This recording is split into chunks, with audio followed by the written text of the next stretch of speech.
전쟁이 지금 곳곳에 일어나고 있습니다.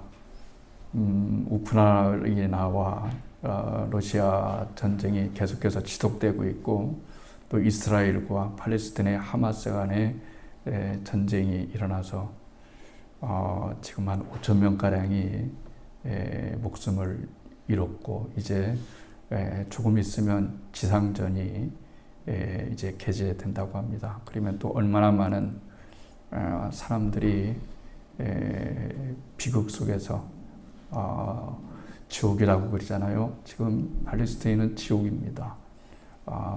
위에서 기도할 수 있는, 평화가 돌아올 수 있는 그런 세상이 되었으면 좋겠습니다. 그런 면으로 바라볼 때 우리가 살아있을 때 예수를 믿는다라고 하는 것은 굉장히 중요한 일이다, 이렇게 말할 수가 있습니다. 언제 어떻게 우리가 내일 일을 알 수 있는 사람이 어디 있겠어요. 그러니 구원받는 일이 가장 우선적인 것이고, 주님은 이 일을 위해서 이 땅에 오셨습니다. 지난 시간에 우리가 살펴보았습니다. 구원이라는 것은 두 가지 측면에서 살펴보았죠. 기억나시길 줄 모르겠습니다. 첫 번째는 구원을 받으면 신분이 변화된다고 말씀을 드렸습니다. 신분. 한번 신분이 하나님의 자녀로 예수를 믿을 때 바뀝니다. 이 신분은 결코 누구도 뺏어갈 수 없다.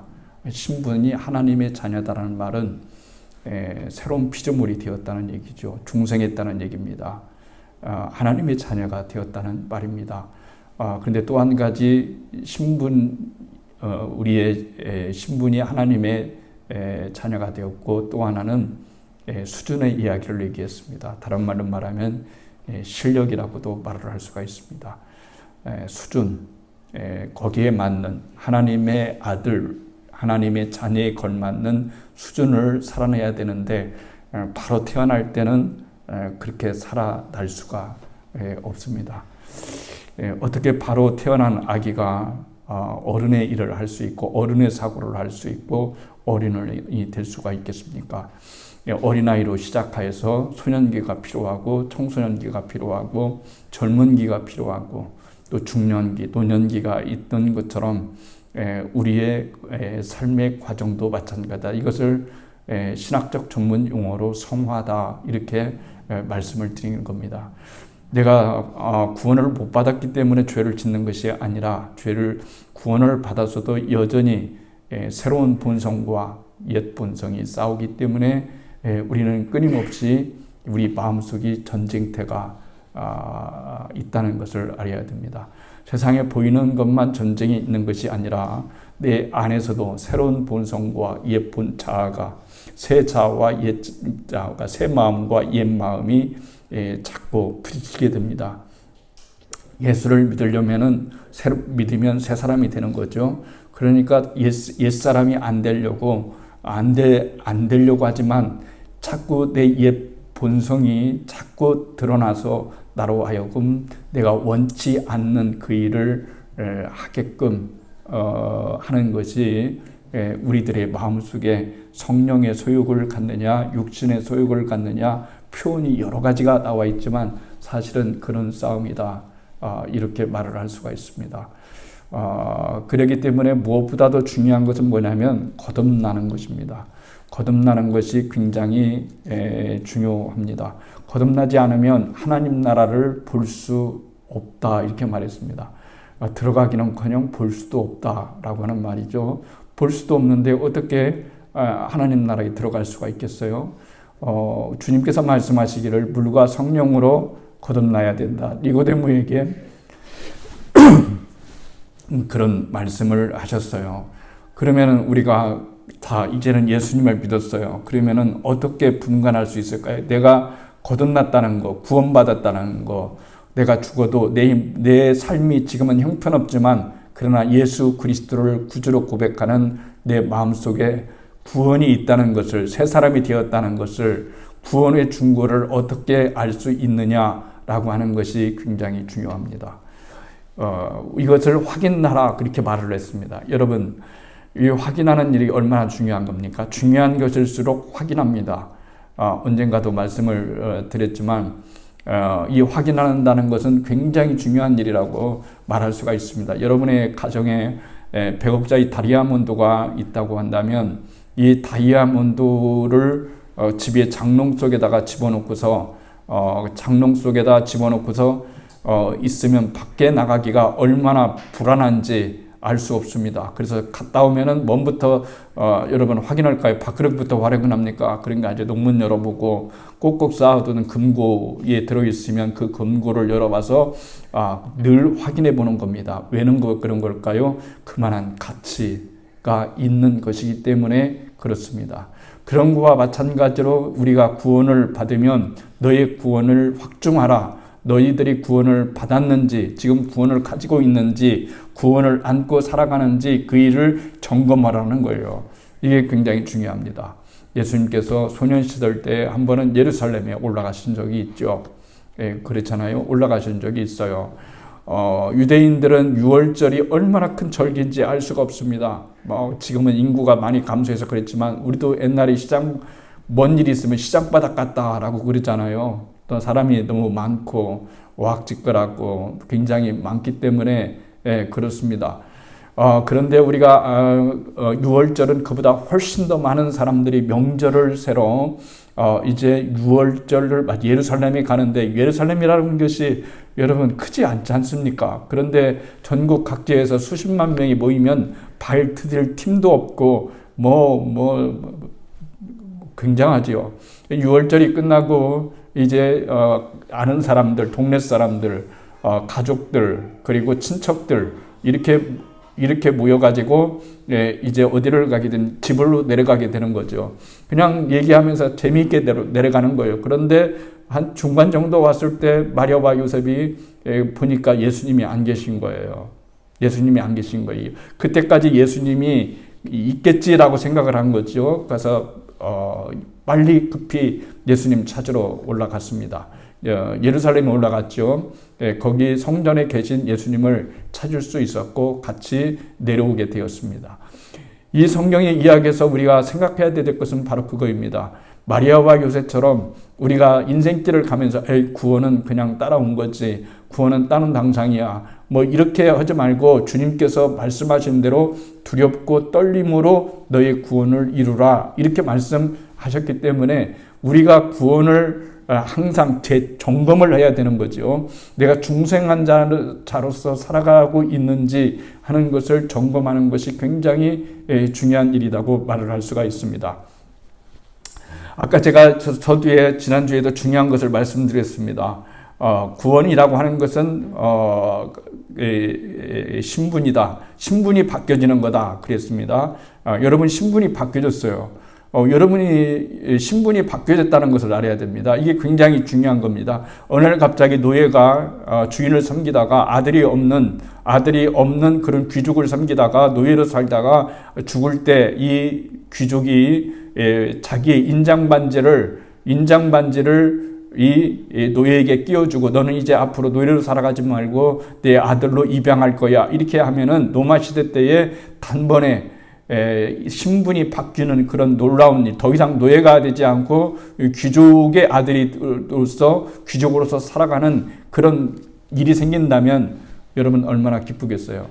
실제적이잖아요. 그러니까 영적인 일을 실제적으로 우리가 경험하며 살아가는 것이 믿음이라고 말을 할 수가 있습니다. 하나님의 자녀가 됐다고 하는 이 사실, 세상의 자녀가 아니라, 멸망의 자식이 아니라, 죄의 자녀가 아니라 이제는 떳떳하게 하나님의 자녀가 됐다는 사실을 우리는 안고 살아간다고 하는 것이 얼마나 이게 중요하고, 내 자신 속에 프라이드를 갖고 있는 것, 쓸데없는 프라이드가 중요한 것이 아니라 하나님의 자녀가 됐다고 하는 이 사실이 내 자신의 진정한 프라이드가 돼야 되고 자존감이 돼야 된다는 사실을 우리는 알게 됩니다. 그러면서 우리가 지금 다 태어났습니다. 태어났을 때 무엇보다도 중요한 것은 뭐냐면 가족애를, 첫 번째 특징은 가족입니다.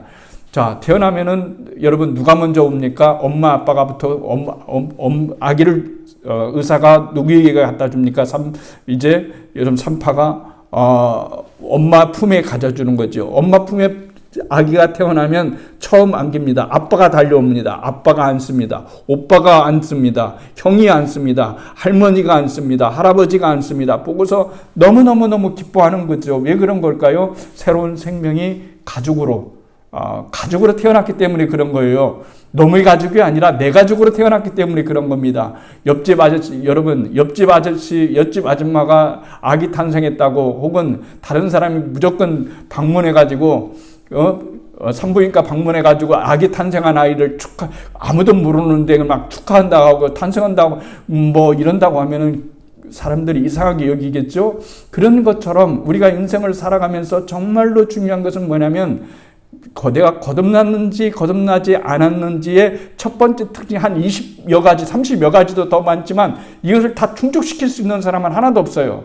제가 목사이지만 거듭난 자의 특징이 20가지라면 예를 들어서 20가지라고 한다면은 구원받은 자의 구원의 확증이 20가지라고 한다면 이 모든 것들을 다 축적시킬 수는 없어요. 어떤 것은 내가 그걸 가지고 있고 어떤 것은 내가 그것을 가지고 있지 않기 때문에 가지고 있지 못한 그것을 점점점 성장하면서 그것을 느끼고 가지고 그리고 하나님의 자녀로서 하나님의 자녀인 신분에 걸맞게 우리의 실력과 우리의 수준을 가지고 살아가는 일이라고 말을 할 수가 있습니다. 운전들 하시죠? 운전들 하실 거예요. 저는 운전면허를 30년 전에 운전면허를 취득했습니다. 30년 전에 전도사 시절 때에 아주 산골에 가서 교회를 하나 개척을 냈습니다. 교회 없는 곳에 개척을 했는데요. 어떻게 뭐 무슨 그 시골 아주 탄광촌 시골이기 때문에 한번 도시까지 나가려면 그 가까운 도시가 강원도 탄광 지역이었던 태백이라고 하는 곳입니다. 그 도시에 나가야 시장도 볼 수 있고 뭐도 볼 수 있고 무슨 일도 할 수 있고 그런 거 그 길이가 상당해요. 그런데 이 버스가 거기까지 가는 버스가 없어요. 그러니까 마을에서 큰 도로까지 나와가지고 손을 흔들어서 좀 거기까지만 가면은 되는데 좀 같이 좀 가세요. 뭐 이렇게 해야만 되는 시절이었습니다. 지금은 아주 그때는 참 그래도 행복했어요. 너무 행복하고 너무 감사했습니다. 지금보다 훨씬 더 조건은 열악했지만 지금보다도 훨씬 더 행복했어요. 그런데 어떻게 하나님의 은혜로 이제 운전면허를 따야 되겠다 하고서 운전면허를 땄어요. 운전면허를 땄으니까 이제 운전할 수 있는 차가 있어야 되잖아요. 차가 첫 번째 제가 차를 몰았던 차는 굉장히 좋은 차입니다. 지금도 단종되지 않고 움직이는 좋은 차니까 단종 안 됐겠죠. 대우자동차에서 나온 다마스. 그 차는 조금 하는 거 있잖아요. 큰 봉구차는 비싸니까 그걸 못 사고 그보다 훨씬 작은 이 다마스라고 하는 봉구차를 못 사요. 그런데 드디어 운전면허를 따고 첫 번째 이 차를 운전하고 가는데요. 앞에만 보이지 옆은 절대로 못 봐요. 여러분 좁으니까 옆에 볼 시간이 옆에 볼 겨를이 없어요. 그냥 덜덜 떨면서 앞에만 봐요. 앞에만 보고 어디까지 가요. 꺾어야 되는데 못 꺾고 강원도 태백까지 가는 거예요. 뭐 그런 것도 있잖아요. 여러분 운전면허 처음 따면은 여러분 앞만 보고 가서 어떤 사람은 농담으로 하는 말이 얼마나 많이 갔는지를 농담을 하고 해서 갔더니 앞만 보고 가서 부산까지 갔더라. 뭐 이런 얘기도 있듯이 여러분 지금도 제가 운전대를 잡으면 벌벌 떨면서 왼쪽도 모르고 오른쪽도 모르고 뭐 이런 거 뭐 보고 못 보고 그냥 앞만 보고 가는 겨우겨우 갔다 온다고 한다면 30년이라고 하는 세월이 무슨 의미가 운전의 세월이 뭐 어디 있겠어요. 계속해서 장롱 운전을 했다고 한다면은 그럴 수가 있죠. 그러나 장롱 면허를 벗어나서 이제는 진짜 운전면허를 땄기 때문에 왜 운전을 계속해서 하고 다니니까 어떻게 되는 거예요? 이게 자연스럽게 나오는 거죠. 내가 좌측으로 꺾어야지 500m 전방에 좌측으로 꺾어야지 하면서 이렇게 좌측으로 꺾고 또 1km 전방에 가서 우측으로 꺾어야지 우측 꺾고 이런 게 없습니다. 그냥 가면서 나도 모르게 자연스럽게 나오는 것처럼 우리가 예수를 믿는다라고 하는 것은 그런 거예요. 예전에는 내가 이것을 믿어야지 또 실행해야지 이렇게 했지만 그렇게 되지 아니하고 그냥 나도 모르게 왼쪽 오른쪽으로 꺾어지는 이런 실력병이 있는 것처럼 우리의 신앙도 수준도 이렇게 계속해서 향상돼야 되는데 그 첫 번째 특징이 뭐냐면 바로 가족애를 갖는 거예요. 가족애를 갖는 겁니다. 교회를 다니면 어떤 생각이 드는 겁니다. 내가 구원받았는지 구원받지 못했는지 첫 번째 특징은 뭐냐면 거듭나야 되잖아요. 거듭난 사람이 똑같은 말입니다. 거듭나는 것이 구원받는 것이고, 구원받는 것이 거듭나는 것이고, 중생하는 것이고, 오늘 말한 것처럼 새로운 피조물이 되는 것인데, 내가 태어나가지고 하나님의 놀라운 자녀가 되어지고, 그래서 내가 거듭나서 태어났다고 하는 이 증거를 말해주는 것이 뭐냐면 가족애예요.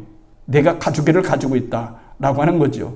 내가 일산 아름다운 교회를 다니고 있어요. 그러면 다니고 있는데 이 멤버십이 아니라 그냥 세상에서 말하는 멤버십이 아니라 이제는 쉽게 말하면 하나님을 아버지로 두고 우리는 가족을 가지고 있는 그런 가족이에요. 여러분 가족을 끝까지 미워보는 사람은 별로 없잖아요. 가족 애정하는 건 다 이해하잖아요. 가족이 아파요. 그러면은 내가 아픈 거예요. 가족이 잘 되면 내가 기쁜 거예요. 여러분 가족끼리 자식이 잘 된다고 부모가 시기하는 거 봤습니까? 여러분 가족이 잘 된다고 질투하는 거 봤습니까? 내 자식이 왜 이렇게 나보다 잘 되는 거야? 여러분 그런 거 봤어요? 그런 건 없습니다. 죄송한 말씀이지만 저는 제 아들이 목사입니다. 그런데 이 목사인데 이 아들이 저보다 설교를 너무 잘해요. 뭐 그런 건 아니지만 쉽게 말해서 그렇게 해요. 그러면은 제 마음속에 아니 나보다 설교를 감히 아들이 나보다 더 잘하는 거야? 이런 시기가 될까요? 그렇지 않죠. 더 감사하죠. 하나님 저보다 천배 만배 좋은 목사님, 훌륭한 목사님이 됐으면 참 좋겠습니다. 라고 이렇게 기도를 하는 거예요. 이게 가족애라고 여러분 말을 할 수가 있는 거예요. 가족애가 없으면 우리는 진정으로 거듭났다라고 말을 할 수가 없는 거죠. 그러니까 다른 사람의 아픔이 나의 아픔이 되는 거예요. 우리가 새로 태어나면 하나님이 가족을 주는 거예요. 가족을 태어났는데 다솜이가 태어났어요. 옛날 다원이만 얘기해서 미안한데요. 뭐 어쩔 수가 없어요. 다솜이가 태어났는데 다원이 오빠가 있어요. 오빠 마음에 안 드네. 나는 다른 오빠를 원하는데 이렇게 해서 태어난 것은 없어요. 그냥 태어나 보니까 오빠가 이미 있는 거예요. 그러니까 싫어도 좋아도 오빠를 사랑하고 오빠를 따르고 그럴 수밖에 없는 거예요. 그러니까 우리가 교회를 다니면서 싫은 사람도 있고 좋은 사람도 있겠지만은 그러나 내가 선택해서 가족을 만드는 건 없어요. 어떤 누구도 이 세상에서 자기가 선택해서 가족을 만든 사람은 하나도 없어요. 내가 좋은 집안에 아주 재벌집에 태어나야 되겠다 해서 태어난 사람 있겠어요? 그런 건 없어요. 가난한 집에 태어나고 싶다 해서 가난하게 태어난 사람은 없어요. 태어나 보니까 이미 가족 관계가 형성되는 것처럼 첫 번째 우리가 알아야 될 건 뭐냐면 내가 내 마음속에 구원받았는지 안 했는지 바울은 내가 확신하노니 그랬어요. 구원을 확신한다고 그랬어요.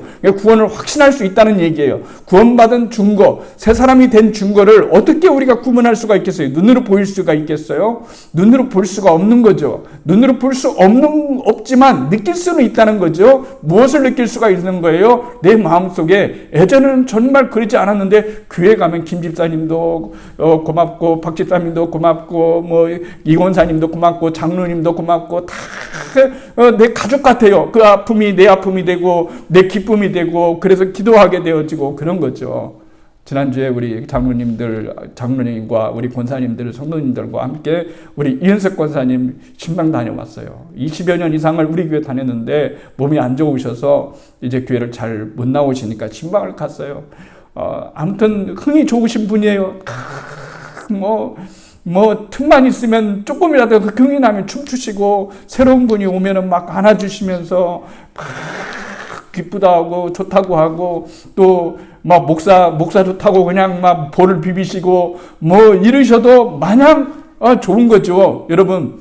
그런데 가서 얼굴을 뵈니까 지난번에 가서 뵀을 때는 마음이 그렇게 별로 그냥 우리 권사님의 상태가 별로 이렇게 안 좋으니까 마음이 좀 짠했는데 지난번에 갔을 때는 훨씬 더 좋아진 모습을 보니까 너무 기쁜 거예요. 왜 그런 걸까요? 가족이기 때문에 그런 거예요. 가족이기 때문에 그런 거예요. 여러분, 한 번은 애들이 1년 전에가 이제 아들과 딸이 엄마 아빠 해외 구경 시켜준다고 해서 베트남에 갔다 왔어요.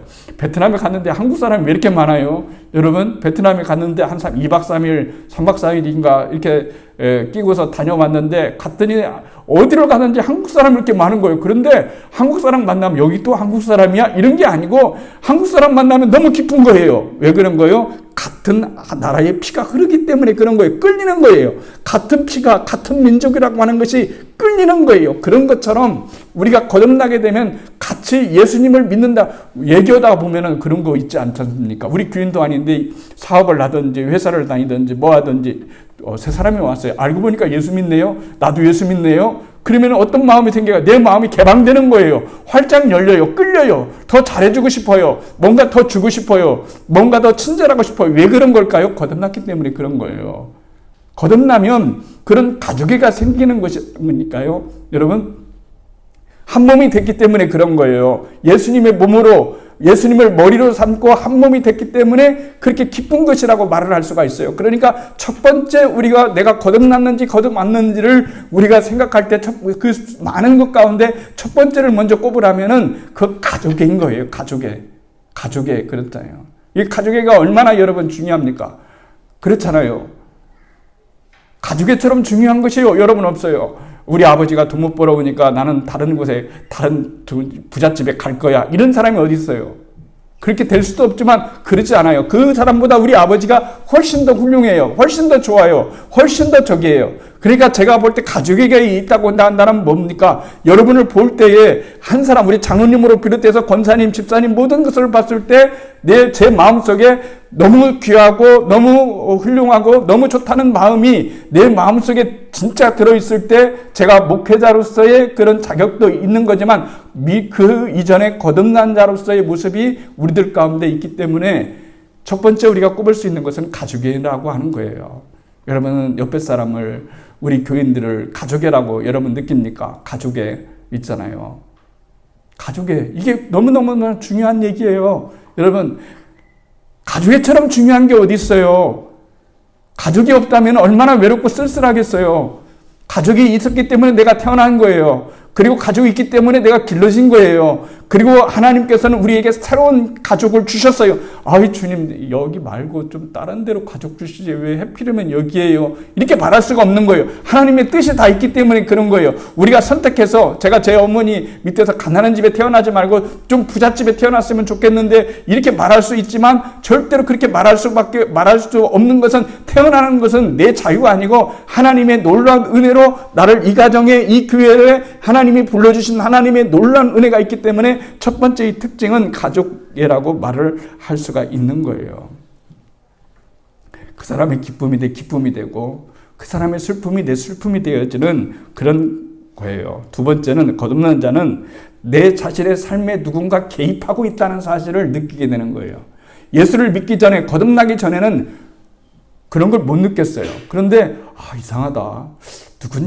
그 누군가가 누굴까요? 예수님이잖아요.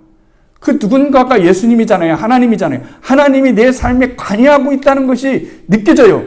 회사 생활을 하든 사업을 하든 친구를 만나든 어떤 일을 하든 기가 막히게 하나님이, 여러분 그런 거예요. 그렇잖아요. 관여하고 있다고 하는 생각이 드는 거예요. 어떤 큰 것에서만 기쁨을 찾으려고 하지 마시라고 그랬잖아요. 제가 여러분 그랬잖아요. 우리 운전할 때도 그런 말을 종종 했잖아요. 한 바퀴 뺑뺑 도는데 계속 운전대가 없어요. 기가 막히게 가는 타임 한 바퀴 돌았더니 차가 하나 빠져가지고 차 하나에 거기에 들어가게 하셔요. 그러면 저는 제 생각에는 그렇게 생각해요. 하나님이 저를 무척 사랑하시는가 보다. 이렇게 작은 것까지 개입해 주시네. 여러분, 작은 것까지, 사사로운 것까지, 아주 세밀한 것까지 여러분 지어주시는 것이 뭡니까? 가족이잖아요. 엄마잖아요. 저는 집에 가가지고 저희 어머니가 편찮으시기 전까지만 하더라도 지금은 요양원에 계시지만은 집에 한번 가면은 뭐 짜잘한 거 막 이건 먹었니? 이건 먹고 또 먹어라. 이건 먹어라. 왜 이건 안 먹냐? 이건 먹자. 아무튼 그만 좀 하세요. 어머니 그만 좀 하세요. 됐습니다. 어머니.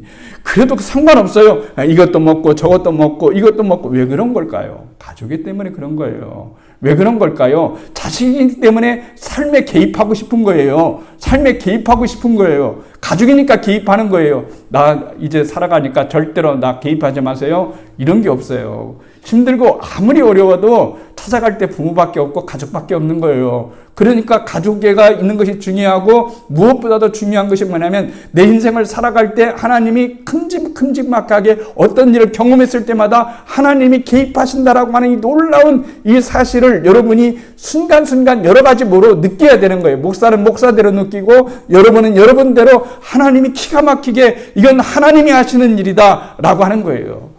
요셉이 억울한 누명을 쓸 정도로 정말 미움도 받고 힘들었잖아요. 그런데 보디발 집에 갔잖아요. 보디발 집에 가는데 하는 일이 잘 돼요. 하는 일이 모든 것이 형통해요. 그러니까 보디발이 느낀 것이 뭐겠어요? 그런 거죠. 이상하네. 정말 요셉이 요셉이라고 하는 이 얘 총무, 이 얘는 히브리인인 이 얘는 어디 가는 곳마다 이상하게 누군가가 개입하고 있는 것 같아. 그 배후 세력이 중요해. 그런 거죠. 배후 세력이 있다는 얘기예요.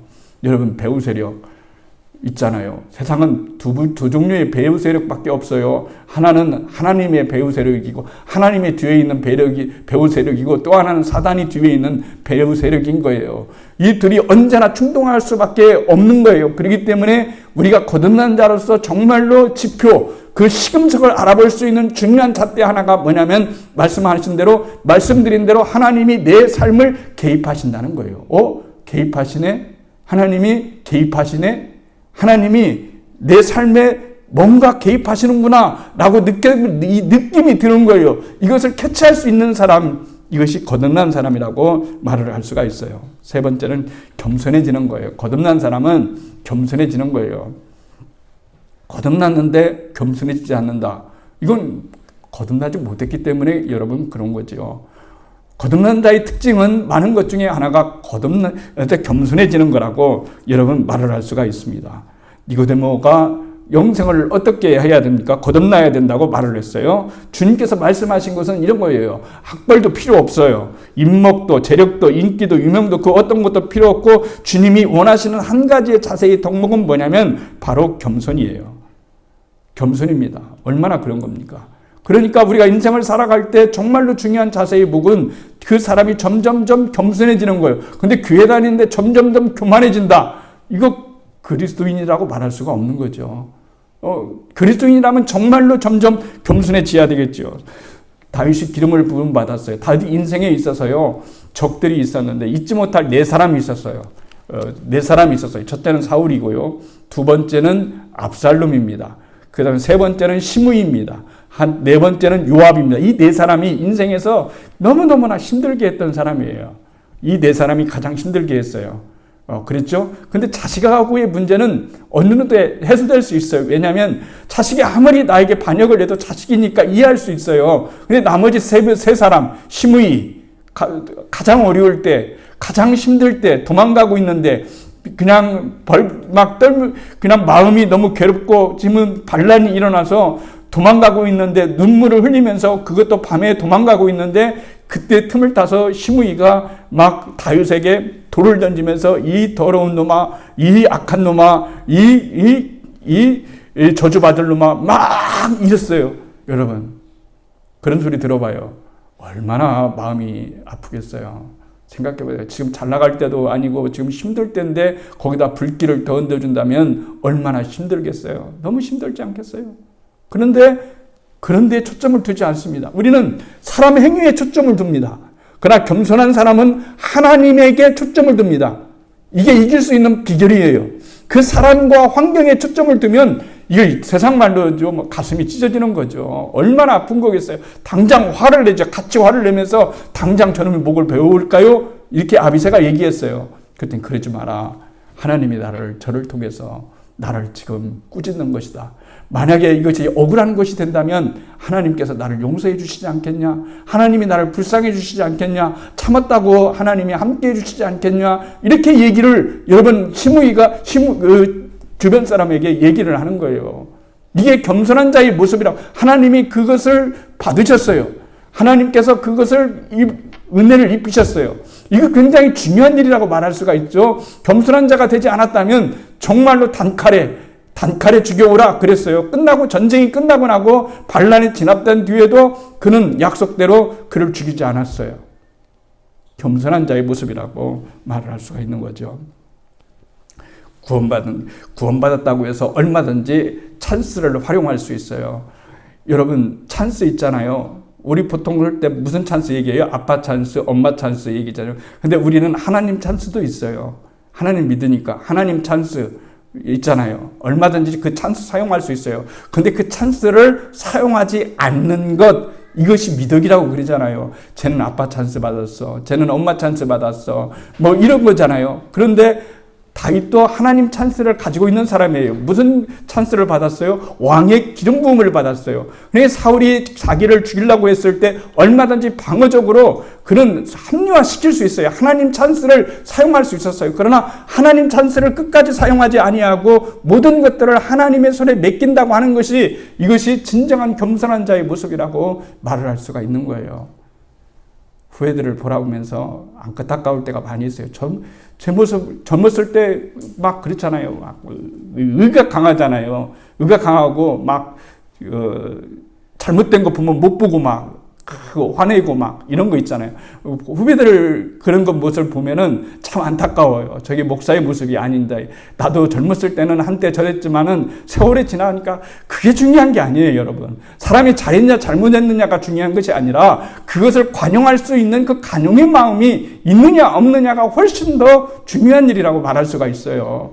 그렇기 때문에 우리에게 필요한 것은 뭐냐면은 아까 말한 대로, 말씀을 드린 대로 우리는 얼마든지 하나님 찬스를 사용하면서 살아갈 수가 있는 사람들이에요.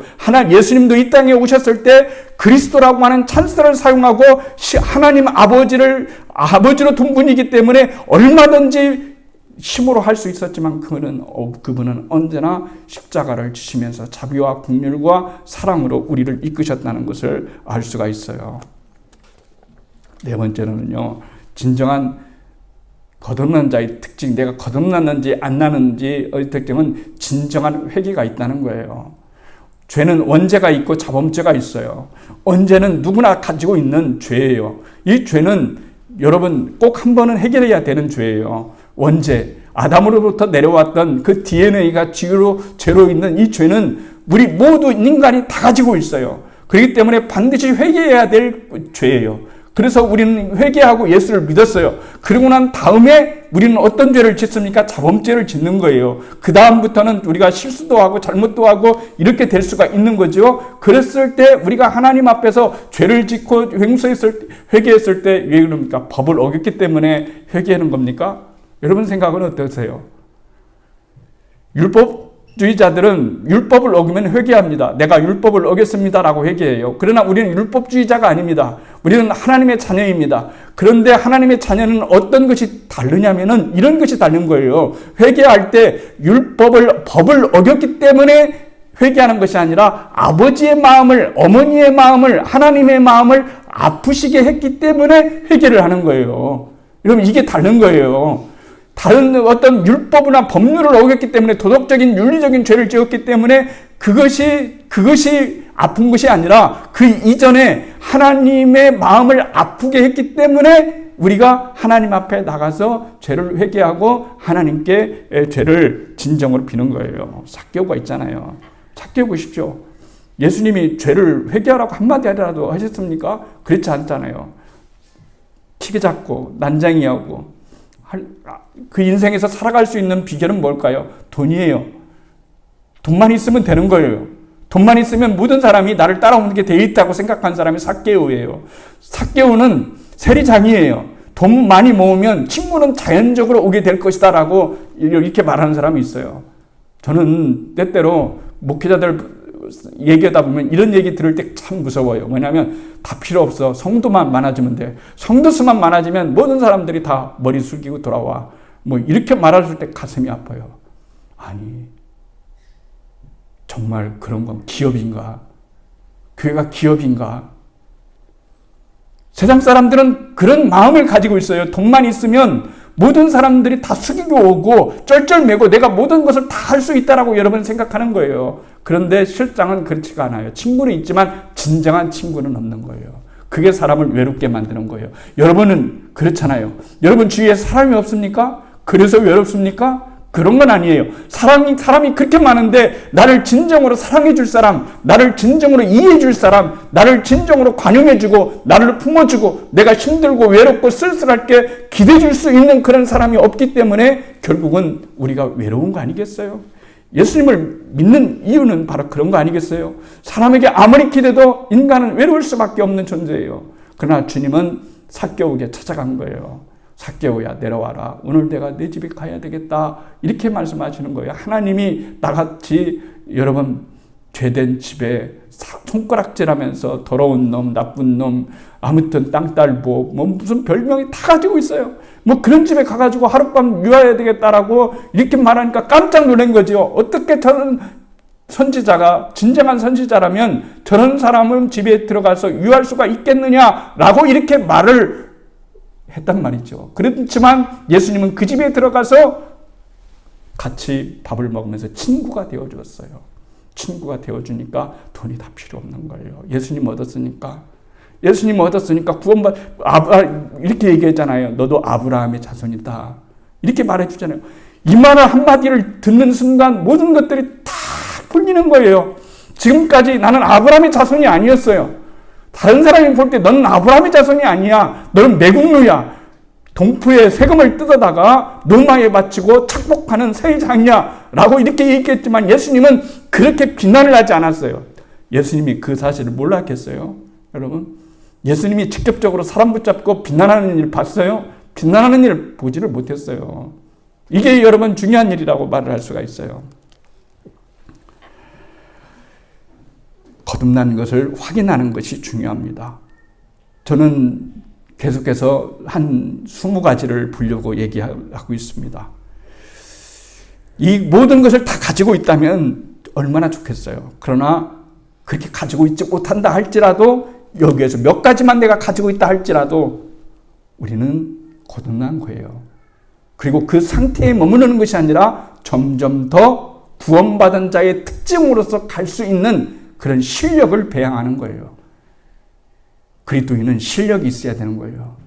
실력이 없으면 아무런 의미가 없어요.